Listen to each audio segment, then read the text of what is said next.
आपलं आता शेवटचं म्हणजे ज्यांच्या सहकार्याने हा मेळावा पार पडतो या ठिकाणी असे आपले पवन ॲग्रोचे सर्वेसर्वा आणि आमचे मार्गदर्शक लक्ष्मण काळे साहेब यांना विनंती करतो की आम्हा शेतकऱ्यांना आपण सखोल असं मार्गदर्शन करावं. मुळात आता सगळे मुद्दे कव्हर झाले, त्याच्यामुळं काय बोलावं हे कळत नाही. पण तुमच्यासाठी जे गरजेचं आहे ते मी बोलतो. निदोना गावाचे खरं तर आभार मानायला पाहिजे की त्यांनी खूप सहकार्य केलं. आमची टीम आज सकाळी आली, त्यातले साधारण 20% आमची टीम आली, बाकीची तर बाहेर जिल्ह्यात असल्यामुळे नाही आली. तरी सुद्धा यांनी सगळं इथं व्यवस्थित नियोजन केलं. हे जे काही इथं दिसतंय ते सगळं निदोना गावकरी आणि शरद मास्तर आहे, अनिल मास्तर आहे, गजूभाई यांच्यामुळे इथं हे सगळं दिसतंय. मी तुम्हाला सांगतो की युट्यूब वरती खूप व्हिडिओ अपलोड केलेले, जसं तांबे साहेब बोलले, काळे साहेब बोलले, शुक्ला सर बोलले, असे खूप व्हिडिओ अपलोड केलेले. पण कंपनी हे पहा, जोपर्यंत तुम्ही सुधारत नाही ना तोपर्यंत सगळे सुधारणार, एवढं लक्षात घ्या. आणि तुम्ही सुधारण्यासाठी तुम्ही स्वतःवर कामच करीत नाही. मी सांगतो 10 बाटल्या ह्या बिस्लरीच्या जर घेतल्या आणि याच्यात जर 10 कलर टाकले आणि तुम्हाला टॉनिक म्हणून दिलं तर 7 शेतकऱ्यांना रिझल्ट पण आलेले दिसतील. इतके ध्यानाच्या बाहेर गेलो आपण, खरं सांगतो. वस्तुस्थिती आहे याच्यात. 7 लोकांना जर नाही आता मी बोलल्यामुळे नाही आहे ना, पण जर आपण रिझल्ट घेतात. मी खूप बारीक अभ्यास करतो बरं का, त्याच्यामुळे सांगतो. मुळात कांडी लांबायचं, जसं चाकाचा शोध एकदा लागला तर लागला. मग आता बनवणं सोपं आहे चाक, पण शोध लावताना अवघड होतं. तसं कांडीचा शोध लागला ना तो असाच नाही लागला. 2012 ते 2017 साल म्हणजे साधारण 5 वर्ष, सरांना माहिती सगळं. 5 वर्ष मी एका कंदाजवळ 2-2 तास बसून अभ्यास केला होता की हे वापरल्यानं काय होईल, ते वापरल्यानं काय होईल.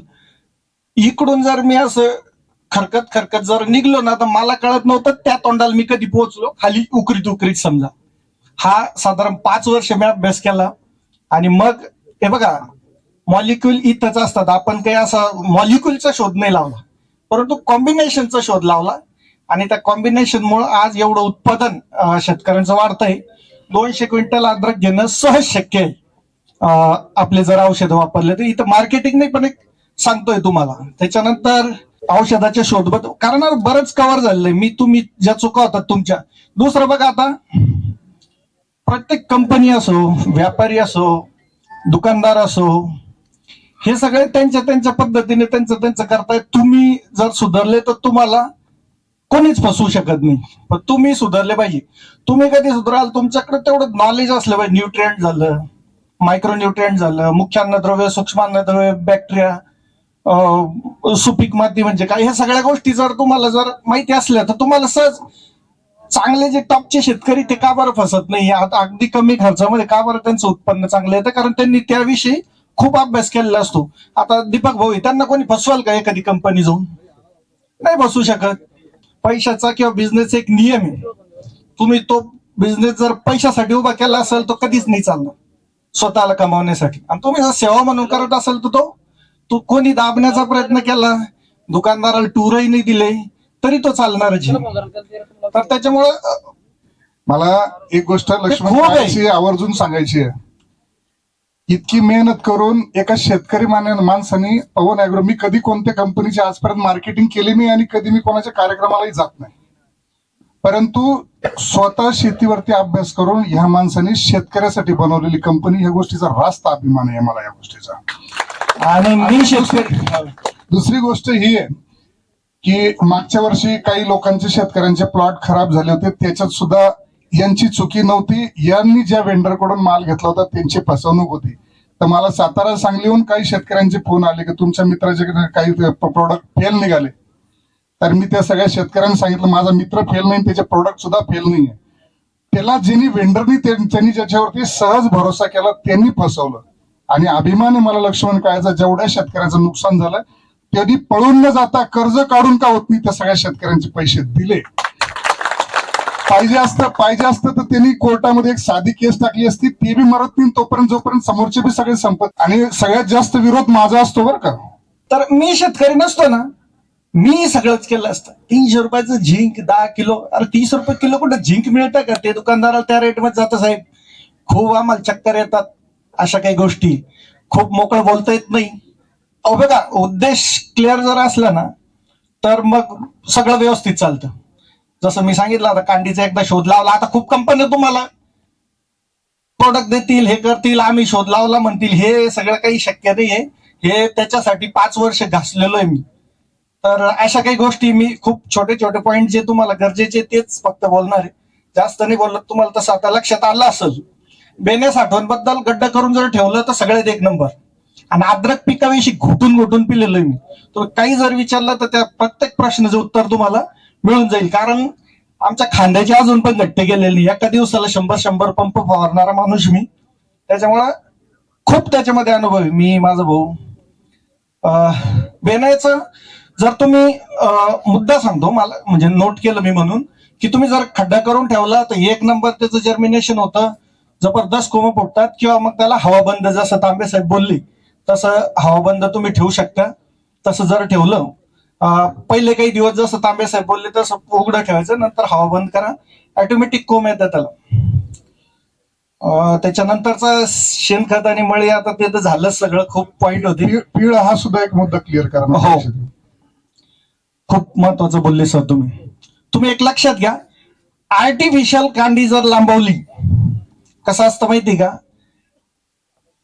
ते नाही का आपण म्हणतो एखाद्याला इच्छू चढवून देतोय तो पण उतरायचं माहित नाही राहत.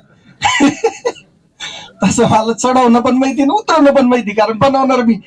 आर्टिफिशियल कांडी लांबवलेलं बेनं, खूप खूप जास्त कांडी लांबलेलं, खूप जास्त कांडी लांबलेलं बेनं, लगातार 5 वर्ष कांडी लांबवलेलं बेनं. पहिल्या वर्षी काही फरक पडत नाही. लगातार 5 वर्ष खूप कांडी लांबून लांबून 8 इंच अशी बेनं नाही ठेवायची आपण. याच्यामुळे एक पिळा येऊ शकतो. निमेटोडमुळे चांगलं पोषण नाही झालं तर त्याच्यामुळे पण पिळा येऊ शकतो. आणि मुळी खराब होते बघा शेवटच्या काळामध्ये. मुळी जसं आपण तात्याला बेनं दिलं होतं आणि त्यावेळेस मुळी खराब झाली सातारा. त्यांचं त्या टायमाला उन्हात बी लागवड केली होती आणि लागवड केल्यानंतर डीपी जळाली. 8-8 दिवस पाऊस पाणी नाही दिलं तर ते बी कारण. हो ना, मग ते जर्मिनेशनचं ते सुरुवातीला आंबट ओलं केलं आणि नंतर 8 दिवस लगेच गॅप होता त्याला. हा, त्याच्यामुळे पण होऊ शकतं ते. आणि बॅक्टेरिया असो, हे सगळं युट्यूबवरती सगळं अवेलेबल असून सुद्धा एवढे एवढे शेतकरी चाल, मला लय टेन्शन येतं खरं सांगतो. याला त्याला विचारायची काय गरज आहे तुम्हाला? एखाद्या दुकानदार किंवा एखाद्या कंपनीवर का अवलंबून आहे तुम्ही? थोडासा हा प्रश्न तुम्ही विचारा आणि जोडधंदा करा बॉस, नाही तर मरणार तुम्ही. जोडधंदा म्हणजे काय बकऱ्या मेंढ्या शाळ्या नाही, डायरेक्ट शेतीच्या रिलेटेडचा जोडधंदा नसलाच पाहिजे. अद्रकीत नका आणू, आता आधीच लय झाली. शेतीच्या रिलेटेड कोणताच नसला पाहिजे. तुमच्या क्षेत्रात तर जेवढे नवीन आहे का त्यांचे भाव 300 रुपये 400 जास्तच राहते. काय भानगड काही समजत नाही. त्यांच्याकडे ते डायरेक्ट त्या रिझर्व्ह बँकेमधून छापलेला तयार नोट आहे. तर त्याच्यामुळे खरं सांगतो तुम्हाला, समजा मुलगा असेल करता झालेला, त्याला काहीतरी जोडधंदा टाकून द्या, किंवा भाऊ असेल किंवा कोणीतरी असेल, किंवा तुम्हाला शक्य असेल, समजा 1 एकर आहे 2 एकर जमीन आहे, शक्य असेल तर जोडधंदा करा. तो शेतीशी संबंधित नसला पाहिजे बिलकुल, म्हणजे लांब लांब पर्यंत त्याचा शेतीशी काही संबंध नसला पाहिजे. असं एक साहेब, तणनाशक वापरायला पाहिजे आले पिकामध्ये आतमध्ये का नाही, तर हे पण एक मार्गदर्शन करा. आणि वापरायला पाहिजे तर कॉन्टॅक्ट वापरायला पाहिजे तणनाशक का सिस्टमिक. हे बघा, तुम्ही आणि दीपक दोघांनी मार्गदर्शन केलं तर चांगलं. हो, त्याच्यामध्ये तणनाशक मध्ये मी आजपर्यंत उगवणीपूर्वीचेच वापरलेले गोल किंवा आपलं जे ग्लायफोसेट आहे आपलं, हेच राऊंड अप किंवा ग्लायसेल आपण म्हणतो, हेच मी वापरलेले. आणि आतमध्ये बेडच्या आत आपण जे ग्लायसेल वापरतो किंवा राऊंड अप तेवढेच वापरलेले. उभ्या पिकात मी वापरलेलं नाही, त्याच्यामुळे मला अनुभव नाही. दीपक बोल जर उपलब्ध पण नाही ना तसं, उभ्या पिकात नाहीच आहे, आतमध्ये जे काय आहे काही शेतकऱ्यांनी वापरलेले मी बघितले होते, पण तो येतोच प्रॉब्लेम थोडा नंतर. तो 100% होतो. हो, मग करपा येणं वगैरे असं अशा काही गोष्टी आहेत. भविष्यामध्ये आपली कंपनी शेतकऱ्यांसाठी, जसं सर तुम्ही बॅगचं बोलले ते माझ्या ऑलरेडी डोक्यात आहे. आमच्या मी कामाच्या माध्यमातून पूर्ण भारताच्या बाहेर माझं भरपूर ठिकाणी फिरणं असतं. तर ज्या ठिकाणी पूर्ण वाळवंट आहे अशा ठिकाणी सुद्धा कंट्रोल्ड पॉली हाऊस बनवून पॉली हाऊस सगळ्याला माहिती असेल. शेडनेट पॉली हाऊस जे येतं तिथे कंट्रोल्ड पॉली हाऊस बनवून त्या पॉली हाऊस मध्ये तापमान मेंटेन केलं जातं आणि तापमान मेंटेन करून जे तर त्याच्यामध्ये बॅग सिस्टम मध्ये ती लागवड केली जाते. मी जे बॅग सिस्टम मध्ये लावा बोललो, मी आधांतरी बोललेलो नाही. परंतु काय काही काळे साहेब आपण ते प्रयोग केलेला नाही म्हणून आपण मोठ्या प्रमाणावरती शेतकऱ्याला मोटिवेट करणं योग्य नाही. छोटा नाही, त्याचा आपण रिसर्च करू. बघा, शेतकऱ्याला ते शक्य नाहीये. आपल्या कंपनीच्या प्रॉफिट मधून आपण ते भविष्यात 100% करणारे अद्रकवरती खूप मोठमोठे रिसर्च आपण करणार. साहेब, शेतकऱ्याचा एक प्रश्न आहे की जैविक बॅक्टेरियावरती आणखीन तुम्ही शेतकऱ्यांना जास्त फायदा कसा होईल असं काय काम करणार आहे त्याच्यात? तर बघा, जैविक बॅक्टेरिया बघा, आता जे ट्रायकोडर्मा आहे तो तर ट्रायकोडर्मा फक्त त्याच्यात काय आहे, एक बोगस कंपनीने एक चांगली हेच येतं, त्यात आपण तर चांगलंच देणार आहे. ओळखायचं कसं शेतकरी? नाही, लॅबोरेटरी शिवाय शक्य नाही ते. लिक्विड आणि पावडर, हा ते खूप महत्वाचं आहे. आता खरं तर खूप वेळ झाला, तुम्ही बोर नाही झाले पाहिजे. हो, ते शक्य आहे. 100 ग्रॅमचा आहे, पण तो तेवढा काउंट देता आला पाहिजे. एक तर डेक्स्ट्रॉस मध्ये तो काउंट देणं शक्य आहे जास्त. दुसरं एक टाल्कम मध्ये येतं, ते एकदम बोगस, एवढं काही खास नाही. शक्यतो डेक्स्ट्रॉस किंवा मग आपण लिक्विड मध्येच बॅक्टेरिया घेतलं तर कधीही चांगलं. डेक्स्ट्रॉस मध्ये याच्यामुळे चांगलं आहे की त्याचं डायरेक्ट ग्लुकोज मध्ये बॅक्टेरिया असल्यामुळे त्याची टिकवण क्षमता चांगली राहते, काउंट पण आपल्याला चांगला मिळतो. त्याच्यामुळे ते घेतलेलं कधीही चांगलं. जैविक खतं, रासायनिक खतं शेतकरी जे आहेत तर एकाच ड्रीप मधून ज्यावेळेस सोडतात, तर यावेळेस सुद्धा काही काळजी घेणं गरजेची, ते सुद्धा कृपया सांगावं. एकदम बरोबर. त्याच्यामध्ये कसं आहे, आपण पंप सुद्धा धुत नाही. बॅक्टेरिया ज्या वेळेस सोडतो ना, त्यावेळेस पंप सुद्धा आपण न धुता सोडून देतो. त्या फिल्टरला मेटल एक्झेल सोडलेलं राहतं, त्याची जाळी आपण धुत नाही, ते त्याच्यातूनच गाळलं जातं आणि सगळ्या बॅक्टेरिया सगळ्या मरून जातात ते. आणि मग आपल्याला वाटतं जैविकचं काही खरं नाहीये. आणि मग तांबे साहेब बोललं तसंच पुन्हा. तर त्याच्यामुळं ते थोडंसं आपण लक्ष द्यायला पाहिजे. आणि तुम्हाला काहीच कळत नसेल ना, तर सरळ सांगतो, चांगलं कुजलेलं शेणखत वापरा आणि दुकानदाराच्या नादी लागू नका, कंपनीच्या लागू नका. चांगलं पीक येईल, खरं सांगतो. काहीच नाही कळालं तर सगळ्यात शॉर्टकट मार्ग हाच आहे. आणि तो लिहून घ्या तुम्ही तुमच्या भिंतीवर, घरी गेल्यावर लावून द्या. तो निघताना पाहायचं, आपल्याला कळतं का, जायचं.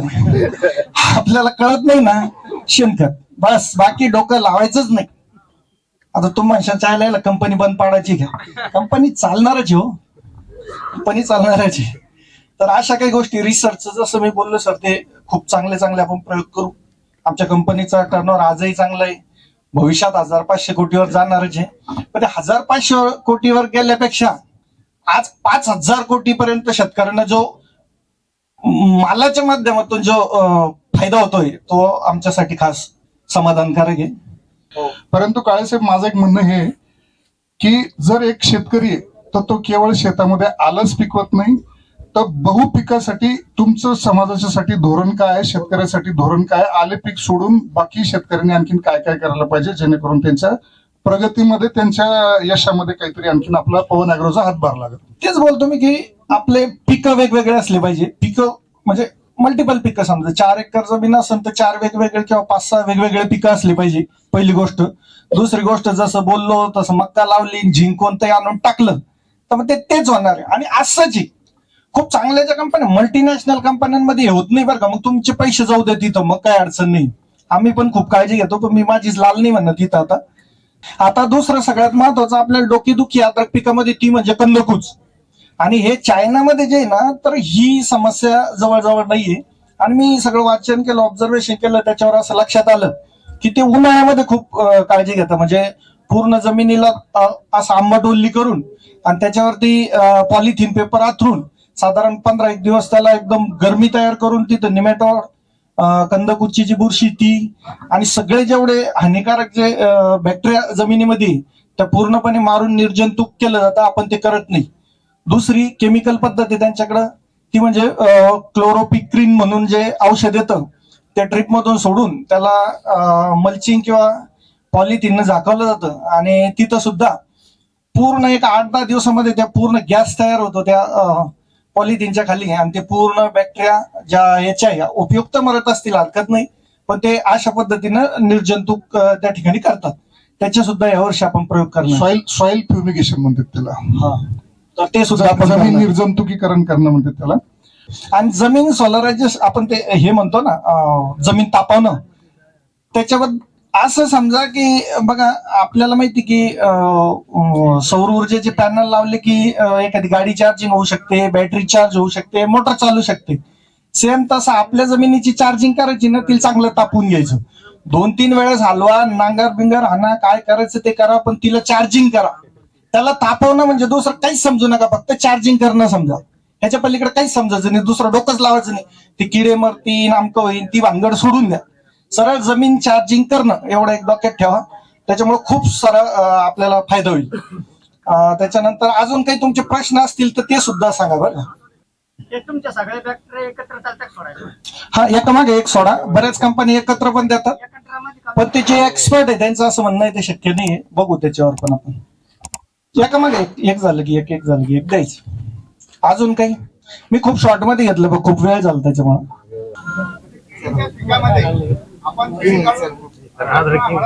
घेऊ शकतो कोणतंही. तुमचं जुनं पीक असू द्या, तुम्ही चांगली तापवून घ्या आणि चांगलं शेणखत वापरा, काहीच फरक पडत नाही. ऊसामध्ये थोडंसं पिवळ सरपण आहे तर तिकडे फेरस जास्त वापरायचं आपण. आता सगळे खूप बोर झाले असेल, जेवणाचं पण सगळी सोय आपण केली इथं, आणि या माध्यमातून खास इथं आहे ना बघा. आणि जेवण झाल्यावर काय करू आपण, पुन्हा जर काही असलं ना तर मग चालू ठेवू. हे बघा तुम्ही एवढं तग धरणं मजाक नाही.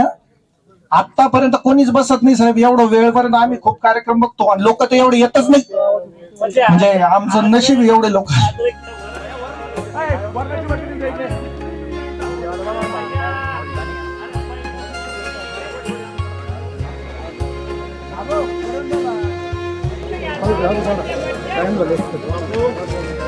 हो सर.